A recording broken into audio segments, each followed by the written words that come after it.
Hello बच्चों, स्वागत है आप सभी का आपकी 11वीं कक्षा की अर्थशास्त्र की ऑनलाइन क्लासेस में। तो अपनी आज की क्लास हम शुरू करते हैं।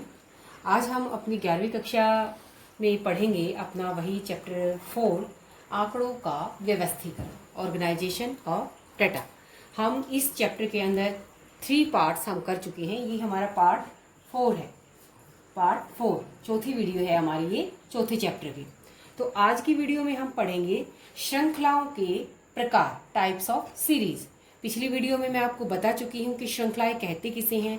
जो शुद्ध आंकड़े हम इकट्ठे करते हैं शुरुआत के अंदर, जो हमने आंकड़े इकट्ठे किए जो कि अव्यवस्थित थे, बेतरतीब थे, बिखरे हुए थे, उन बिखरे हुए आंकड़ों को जब हम किसी क्रम में लगा देते हैं, जचा देते हैं उनको, तो वो हमारी श्रृंखला बन जाती है। तो श्रृंखला यानी कि आंकड़ों को जचाना, किसी भी क्रम में लगाना।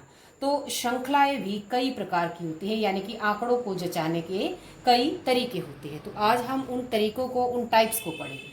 तो अगर हम बात करें मेनली, तो मेनली श्रृंखलाएं हमारी 2 टाइप्स की होती हैं। नंबर 1 पर व्यक्तिगत श्रृंखला और नंबर 2 पर होती है हमारी आवर्ती वितरण श्रृंखला। जो आवर्ती वितरण श्रृंखला है वो आगे जाकर 2 और भागों में बटेगी। तो एक तरह से हमारी क्या हो जाती है, ये 3 तरह की श्रृंखलाएं होती है। तो पहले हम इनको एक व्यक्तिगत श्रृंखला को पढ़ेंगे, फिर हम इसे पढ़ेंगे और फिर हम इसके पार्ट्स को पढ़ेंगे। तो व्यक्तिगत श्रृंखला क्या है? व्यक्तिगत श्रृंखला, जैसा कि नाम के अंदर लिखा हुआ है व्यक्तिगत श्रृंखला, तो वो श्रृंखला जिसमें प्रत्येक इकाई का क्या होता है, अलग अलग माप प्रकट किया जाता है। यानी कि जितनी भी इकाइयां हैं, जितनी भी मदें हैं, हर एक मद का अपना अपना अलग अलग माप होगा। कैसे, ये मैं आपको समझाती हूँ उदाहरण से। कि मान लिया हमारे पास 5 विद्यार्थी हैं। कितने विद्यार्थी हैं? 5 विद्यार्थियों का कोई टेस्ट लिया गया 10 नंबर में से। तो मान लिया किसी के 4 आए, किसी के 5 आए, किसी के 7 हैं, 8 हैं, 9 हैं। 5 हो गए हमारे, 1 2 3 4 5। तो ये 5 विद्यार्थियों के अलग अलग नंबर। तो प्रत्येक इकाई का 5 थे, 5 के पांचों का मैंने अलग अलग माप लिखा है, उनके अलग अलग अंक लिखे हैं। तो वो श्रृंखला जिसमें प्रत्येक इकाई का क्या हो, अलग अलग माप, इस तरह से कि मान लिया किसी क्लास के अंदर 4 विद्यार्थियों के 5 अंक हैं। तो 4 विद्यार्थियों के 5 अंक है, तो 5 को हम 4 बार लिखेंगे।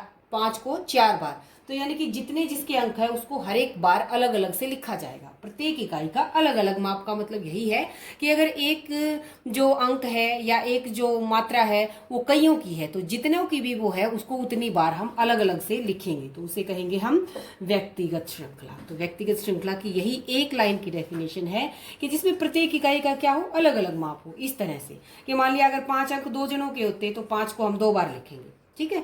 8 अंक अगर 3 के हैं तो 8 को हम 3 बार लिखेंगे, ठीक है। 1 बार है तो 1 बार लिखेंगे। तो हर एक का अलग अलग से लिखेंगे, उसे कहेंगे हम व्यक्तिगत श्रृंखला। अब ये जो व्यक्तिगत श्रृंखला है, इस व्यक्तिगत श्रृंखला को लिखने के 2 रूप, 2 तरीकों से हम इसे लिख सकते हैं। पहला रूप है इसका क्रमानुसार और दूसरा है आरोही या अवरोही। क्रमानुसार का मतलब क्या है कि ये जो अंक हैं इनको हम रोल नंबर बारी लिख सकते हैं क्रम में लगाकर। जैसे हम क्लास में टेस्ट लेते हैं तो हम रोल नंबर बारी लिखते हैं, रोल नंबर 1 के इतने, 2 के इतने, 3 के इतने।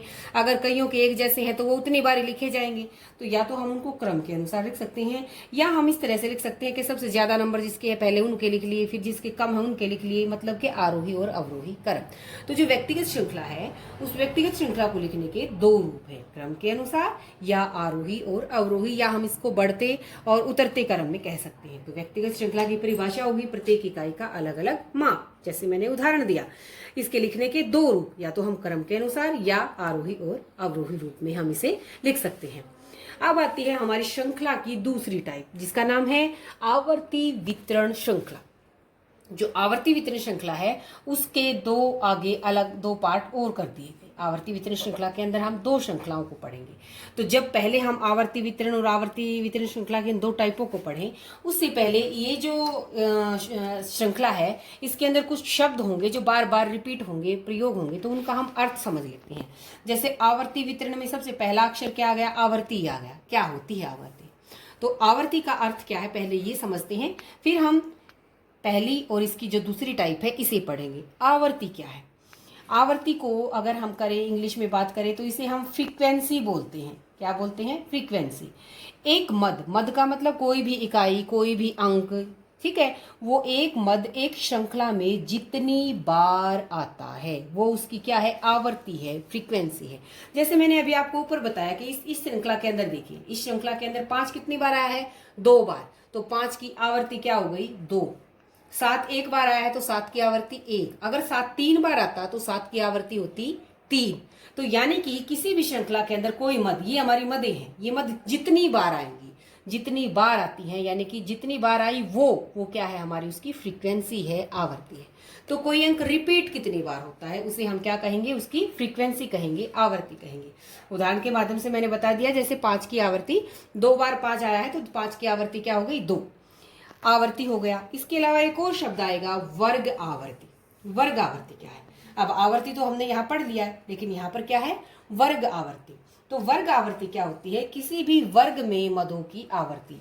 इसके अंदर हम एक वर्ग बनाएंगे, एक सीमा बनाएंगे। जैसे मैं बना दूं 0 से लेकर 5 तक के बीच में अंक, 0 से लेकर 5 तक के बीच में, ये मैंने एक सीमा बना दी कि 0 और 5 इसके बीच, ठीक है, ये सीमा बना दी। तो इसके बीच में 1 भी होगा, 2 भी होगा, 2.5 भी हो सकता है, 3 भी हो सकता है, 4, 4.5, बहुत सारे अंक हो सकते हैं। तो वो 0 से 5 के बीच में जितने भी अंक आते हैं, उन मदों की आवर्ती, उनकी फ्रीक्वेंसी, कितने अंक है जो 0 से 5 के बीच में पड़ते हैं, वो क्या कहलाएगी, हमारी वर्ग आवर्ती। तो आवर्ती वही है, कितनी बार आया, लेकिन वर्ग आवर्ती के अंदर ये सीमा बना दी, इस सीमा के अंदर कितने आए तो वो हो जाएगी वर्ग आवर्ती। इसके अलावा एक और आएगा हमारा इसके अंदर शब्द, मिलान रेखाएं। मिलान रेखाएं क्या होती है कि जो ये फ्रीक्वेंसी होती है, तो इसी फ्रीक्वेंसी को हम रेखाओं के रूप में लिखेंगे। जैसे मान लिया यहाँ 7 एक बार आया है तो हम इसको इस तरह से एक लाइन से दिखाएंगे। 5 2 बार आया है तो हम 2 लाइनों से दिखा सकते हैं। कोई अक्षर 3 बार आया है, किसी की 3 फ्रीक्वेंसी है तो उसे 3 बार लिखेंगे। लेकिन अगर किसी की फ्रीक्वेंसी 4 है तो चौथा डंडा नहीं लगाएंगे, हम इसे ऐसे काटेंगे, 4 हो गया। किसी की 5 है तो फिर हम 5 लिखेंगे, किसी की 6 है तो हमने ये 3 4 तो ये हो गए, ये 5 ये 6, अब 7 है तो एक डंडा और लगा दिया। अगर किसी की 8 है तो 8वें के लिए हम फिर से ये ऐसे कट लगाएंगे। तो इसे हम क्या कहते हैं, इनको मिलान रेखाएं। हम रेखाओं के माध्यम से जब हम अपनी आवर्ती को दिखाते हैं तो इसे हम क्या कहते हैं, मिलान रेखाएं। वैसे हम 11वीं कक्षा में, जो हमारी 11वीं कक्षा के बच्चे हैं, वो 10वीं क्लास में मैथ्स के अंदर एक चैप्टर आता है सांख्यिकी, उसके अंदर ये सब वो कर चुके हैं। लाइनों के रूप में दिखाते हैं, हम रेखाओं से अपनी आवर्ती को दिखाते हैं, तो उसे कहेंगे हम मिलान रेखाएं। तो ये 3 शब्द हमने पढ़े, आवर्ती, वर्ग आवर्ती और मिलान रेखाएं। अब देखते हैं जो पहली टाइप है वो क्या है।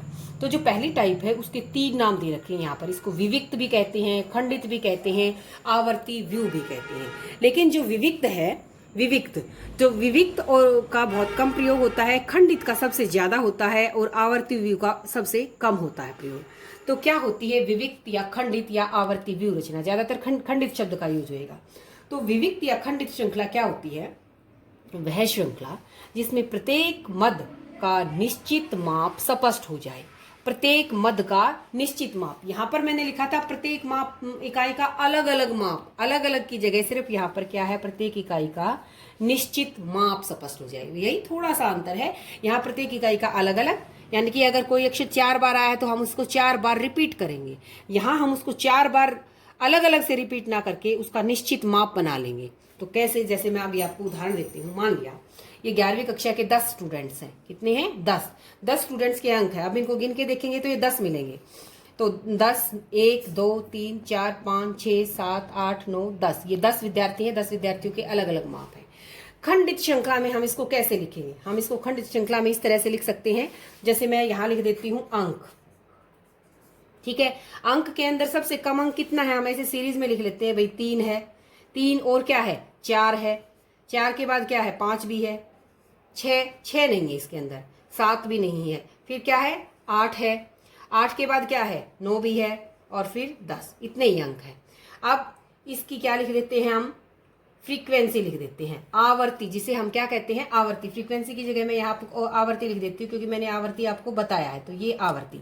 अब देखिए 3 कितनी बार आया, 1 2 बार आया, तो मैं इसको क्या लिखूंगी, 3 की आवर्ती 2 बार। मैंने 3 को, ये जो लिखा है ये है क्या है, ये व्यक्तिगत श्रृंखला है, हर एक इकाई का अलग अलग माप है। इस व्यक्तिगत श्रृंखला से मैं क्या बना रही हूँ, खंडित श्रृंखला बना रही हूँ, जिसमें मैं हर एक इकाई का अलग अलग माप नहीं लिखूंगी, मैं उसका निश्चित माप लिख दूंगी। 3 का निश्चित माप क्या है कि ये 2 बार आया है। 4 का निश्चित माप क्या है, 4 एक बार ही आया है। 5 का निश्चित माप क्या है, 5 भी 1 और 2, 2 बार आया है। 8 का निश्चित माप 1 2, 2 ही है। और 9 का निश्चित माप हो गया 1 2, ये भी 2 है।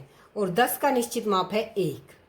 ठीक है, अब इनको गिन के देखेंगे तो ये हमारे 10 स्टूडेंट्स ही बनेंगे। 2 3 5 7 9 और 10। ठीक है, तो ये क्या हो गई हमारी खंडित श्रृंखला। इसमें मैं मिलान चिन्ह भी बना सकती हूँ। अगर मान लिया मैं मिलान चिन्ह बनाऊं तो वो कैसे बनाऊंगी, 2 2 के लिए 2 डंडे, 1 के लिए 1 डंडा, 2 के लिए फिर से 2 डंडे, ये भी 2 है 2 के लिए 2 डंडे, ये भी 2 है 2 के लिए 2 डंडे, और ये 1 है 1 डंडा। अगर 3 होता तो 3 डंडे लगा देती, अगर 4 होता तो 3 डंडे लगाकर 1 को कट कर देती। तो इस तरह की जो श्रृंखला बनेगी ये क्या बनेगी हमारी खंडित श्रृंखला। तो बिल्कुल आसान है। यहाँ हमने 2 काम एक साथ कर लिए। हमने व्यक्तिगत श्रृंखला से खंडित श्रृंखला बनाना भी सीख लिया। तो व्यक्तिगत श्रृंखला में हर एक इकाई का ऐसे अलग अलग माप मिलेगा, जिसमें अगर कोई अक्षर 2 बार आया है तो उसको 2 बार लिखेंगे, कोई 3 बार आया तो 3 बार लिखेंगे। लेकिन खंडित में ऐसा नहीं करेंगे। खंडित में 3 अंक 2 बार आया है तो उसको 1 बार लिख दिया कि 3 की आवृत्ति 2 है, यानी कि ये 2 बार है। 4 की आवृत्ति 1, यानी कि ये 1 ही बच्चे का आया है। 5 की आवृत्ति 2, यानी कि 2 बच्चों के 5-5 अंक आए हैं। तो इस तरह से जो बनेगी उसे क्या कहेंगे हम, खंडित श्रृंखला। अब आवर्ती वितरण, अगली श्रृंखला कौन सी है हमारी, आवर्ती वितरण। तो इसे मैं यहीं से समझा देती हूँ कि मैं अब क्या करूं, ऐसे ना करके इसके अंदर हम क्या बनाएंगे, हम इसके अंदर क्या बनाएंगे, इसके अंदर लेंगे हम वर्गांतर, वर्ग जिसको हम कह सकते हैं वर्ग विस्तार। तो वर्ग में मान लिया मैं बना दूं कि ये बना दिया मैंने 0 से लेकर 3 के बीच में। ठीक है, 3 से 6, 6 से 9 के बीच में, और 9 से 12, क्योंकि सबसे छोटा हमारा 3 था और सबसे बड़ा हमारा 10, तो 9 से 12 में ये 10 भी आ जाएगा। तो यहां पर लिखूंगी मैं अब फ्रीक्वेंसी, या मैं आवर्ती लिख सकती हूं। अब ये देखिए 0 से 3 के बीच में, अब ये 0 से 3, अब यहां पर हमें ये बात ध्यान में देनी होती है कि जो ये वर्ग है ये इस वर्ग की निचली सीमा है और ये इस वर्ग की ऊपरी सीमा है। जो वर्ग की ऊपरी सीमा होती है उसे हम इसके अंदर शामिल नहीं करेंगे। 3 को हम यहां शामिल न करके यहां करेंगे, क्योंकि यहां पर क्या है, यहां पर ये निचली सीमा के रूप में है। तो 0 से 3 के बीच में कितने बच्चों के अंक आए हैं, ये तो 3 है, लेकिन 3 को हम इसमें शामिल करेंगे ही नहीं। तो 0 से लेकर 2.9 तक किसी के भी अंक नहीं है। तो यहां पर क्या लिख सकती हूं मैं, डैश लिख सकती हूं या शून्य लिख दूंगी। अब 3 से 6 के बीच में देखो, 3 से 6 के बीच में, अब ये भी 3 है, ये 4 है, ये 5 है, ये 3 से 6 के बीच में ये सभी आते हैं। तो इन सब की क्या है, 2 3 4 5, यानी कि 5 अंक ऐसे हैं जो 3 से 6 के बीच में आते हैं। तो 3 से 6 की क्या हो गई हमारी फ्रीक्वेंसी, 6। 3 4, 2 और 1 3 और 2 5, सॉरी 5 आएगा यहाँ पर। तो 3 से 5 के बीच में, यहां से भी देख सकते हैं हम 3 और 1 4 5 6, क्या सॉरी मैं कैसे बोल रही हूं, 1 2 3 4 5, तो मैंने क्या लिख दी, ये 5 लिख दी। 3 से 6 के बीच में 5 बच्चों की आवृत्ति हुई है, तो ये मैंने इसलिए यहाँ पर क्या लिख दिया, 5। 6 से 9 के बीच में कितने आते हैं, ये है हमारा 6 से ऊपर, और ये 9 हमें शामिल करना नहीं, तो कितने आएंगे, 2 ही आएंगे 6 से 9 के बीच में। अब 9 से 12 के बीच में कितने आएंगे, 9 से 12 के बीच में, 9 से 12 के बीच में ये 9 भी आएगा, ये 10 भी आएगा, तो 2 ये और 1 ये, तो ये हो गई इसकी 3। इसके भी हम मिलान चिन्ह बना सकते हैं। अगर इसके मिलान चिन्ह बनाएंगे तो ये तो डैश हो गया। 5 को कैसे लिखेंगे, 1 2 3, और ये हो गया 4 और ये 5, 2 को ये ऐसे और 3 को 3 डंडे। तो ये जो श्रृंखला है जिसके अंदर वर्ग दे रखे हैं, ये क्या है हमारी अखंडित श्रृंखला या आवर्ती वितरण श्रृंखला। तो बहुत ही आसान है तीनों। व्यक्तिगत के अंदर आसान सा याद करने का तरीका बताती हूँ कि हमें एक लाइन मिलेगी, जैसे यहाँ पर थी एक लाइन, एक अक्षर जितनी बार रिपीट होगा उसको उतनी बार ही लिखेंगे। लेकिन खंडित श्रृंखला के अंदर इस तरह से मिलेगा, एक ये हमारी ये 2 लाइनें, हमारा ज्यादातर मिलान रेखाएं हमें नहीं मिलती, ये हमारी ऑप्शनल होती हैं, इसको हम ना भी लिखे तो कोई फर्क नहीं पड़ता हमारा। ठीक है, तो इसके अंदर कितनी हो गई हमारी जो खंडित श्रृंखला है, उसके अंदर क्या होगी कि भाई ये अंक, ये मद अलग से मिलेंगी और ये इनकी आवर्ती। तो यहाँ पर क्या होगी, 2 लाइनें। तो आसान सा है यह तरीका कि भाई अगर एक लाइन में ऐसे लिखा गया है, हर एक अक्षर जितनी बार रिपीट हुआ उसको उतनी बार ही लिखा गया अलग अलग से, तो वो व्यक्तिगत हो गई। और इसको ऐसे आवर्ती के रूप में 2 लाइनों में लिख दिया तो खंडित श्रृंखला हो गई। और अगर ऐसे वर्ग बनाकर लिख दिया तो वो अखंडित या आवर्ती वितरण श्रृंखला हो गई। बस इसके अंदर 2-3 शब्द और है कि वर्ग, ये जो है हमारे, ये क्या है, ये वर्ग है, ये वर्ग की निचली सीमा है, ये वर्ग की ऊपरी सीमा है। तो वर्ग क्या हो गया, ये एक वर्ग है, 0 से 3 एक वर्ग है, 3 से 6 ये अगला वर्ग है, 6 से 9 अगला वर्ग है। एक इसके अंदर आता है एक और शब्द, वर्ग विस्तार। तो वर्ग विस्तार क्या होता है, यानी कि उसकी रेंज। तो रेंज क्या होगी कि ये जैसे हमारा मैंने बताया ये निचली सीमा, ये ऊपरी सीमा, ऊपरी सीमा और निचली सीमा का जो अंतर हो गया, तो 0 से 3 में 3 अंक आएंगे, तो इसका वर्ग विस्तार कितना हो गया, 3 हो गया। इनका वर्ग विस्तार अगर 0 से 5 का कोई वर्ग है हमारा तो वर्ग विस्तार कितना है, 5 का है। अगर 0 से 10 का कोई वर्ग है हमारा तो वर्ग विस्तार कितना है, 10 का है। तो इसे कहेंगे हम वर्ग विस्तार। और ये वर्ग की सीमाएं हैं, ठीक है, ये निचली सीमा, ये ऊपरी सीमा, ये जो इस तरफ होंगी ये निचली सीमा, ये ऊपरी सीमा। अगर मध्य मूल्य निकालना है तो भी हम निकाल सकते हैं कि जो निचली सीमा और ऊपरी सीमा उसको जोड़ेंगे और 2 से भाग करेंगे। इसका मध्य मूल्य कितना आएगा, अगर हमें मध्य मूल्य निकालना हो तो 0 और 3 जोड़े 3, 3/2 कितना आ जाएगा हमारा 1.5। 3 और 6 9 को हमने 2 से भाग दिया तो कितना आ जाएगा हमारा 4.5। तो इस तरह से हम मध्य मूल्य भी निकाल सकते हैं। तो ये 2-3 बातें थी कि ये हमारे वर्ग हैं, ये हमारा इन दोनों का अंतर वर्ग विस्तार है, ये निचली सीमाएं हैं, ये ऊपरी सीमाएं हैं। और इस तरह से हम वर्ग के बारे में हमने सारी बातें, इस आवर्ती वितरण के बारे में हमने ये बातें पढ़ी कि जी इनका शब्द इन शब्दों का बार बार इसके अंदर प्रयोग होता है। अब जो ये आवर्ती वितरण श्रृंखला है जो मैंने यहाँ पर बता दी, आवर्ती वितरण जो श्रृंखला है ये कई प्रकार की होती है। तो इसके जो प्रकार हैं वो हम अपनी अगले वीडियो के अंदर पढ़ेंगे। कई तरह की होती है आवर्ती वितरण। तो इसका हमें पता चल गया कि जिसमें वर्ग हों, इस तरह से वर्ग हों, उसे कहेंगे हम आवर्ती वितरण। एक बार फिर से बता देती हूँ, हमने 3 जो है एक तरह से एक प्रकार से 3 हमने श्रृंखलाएं पढ़ी हैं। पहली व्यक्तिगत श्रृंखला जिसके बारे में मैंने बताया कि एक लाइन मिलेगी, एक अक्षर जितनी बार आता है उसको उतनी ही बार रिपीट किया जाएगा, आसान सा याद करने का तरीका। दूसरी हमारी खंडित श्रृंखला जिसके अंदर ऐसे 2 लाइनें बन जाएंगी, एक अंकों की और दूसरी उसकी आवर्ती की। और तीसरी है हमारी आवर्ती वितरण श्रृंखला जिसके अंदर इस तरह से वर्ग बन जाएंगे। तो इनका पहचान करने का आसान सा तरीका है, एक लाइन है और उसमें जितने अंक आए उसको उतनी ही बार रिपीट किया गया है, तो वो व्यक्तिगत श्रृंखला। 2 लाइनें हैं, एक के अंदर हमारी मदें हैं, दूसरे के अंदर क्या है हमारी आवर्ती, तो वो हमारी है खंडित श्रृंखला। और एक अगर जिसके अंदर वर्ग दिए हुए हैं इस तरह से, तो वो हमारी आवर्ती वितरण श्रृंखला। अब जो आवर्ती वितरण है इसके टाइप्स हम अपनी नेक्स्ट वीडियो के अंदर पढ़ेंगे। तो तब तक के लिए आप सभी का धन्यवाद।